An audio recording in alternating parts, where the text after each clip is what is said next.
and how was that?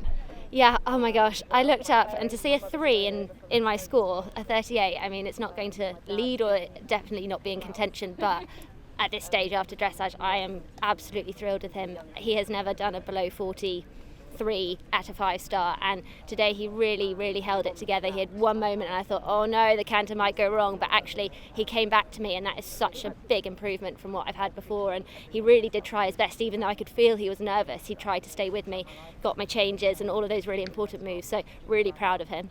Have you done anything different over the last year or so? I mean, the last 3 years, I've been working with Jason Webb, who sort of on a lot of on the ground work, but also a few little different techniques that wouldn't necessarily be in everyone's toolbox for keeping him calm. And it's a slow process. It's not a miracle cure, and he's got to understand those different exercises and learn to trust me again.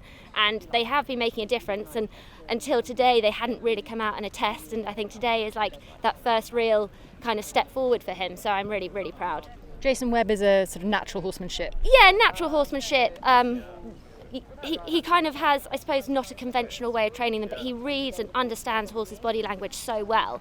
And what I would call the traditional training methods weren't working for him, and I tried all of them, and I'd done a full circle and tried them all again in different orders and different ways. And I was like, okay, I need to step outside the box and get a completely fresh view. And actually it's been what has made a massive difference to him.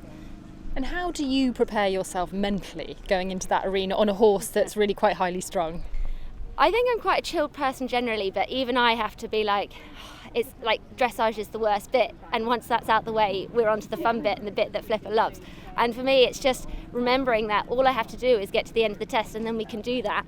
And actually, there's no pressure because no one expects him to do a good test anymore. So we'll just go and do our best, and if the best is better than last time, great, and we'll keep working on it.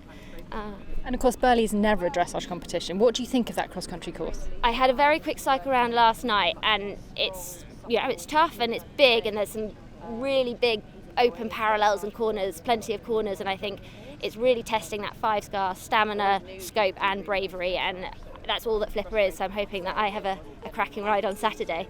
Yesterday we had rain in biblical proportions. How do you think that'll affect the ground, and how will that affect the way you ride the horse cross-country? I mean, I have to say, I cannot put into words how incredible the ground is here. It's like the course is a carpet. Even the warm-up areas that people don't see, they are beautiful, thick grass carpets, and they've been so well managed to get us to this day. And I think the rain it's taking the rain really well. I mean, my horse goes in mud, so if it rains, I'm happy, and we'll kick on. I'll just keep kicking.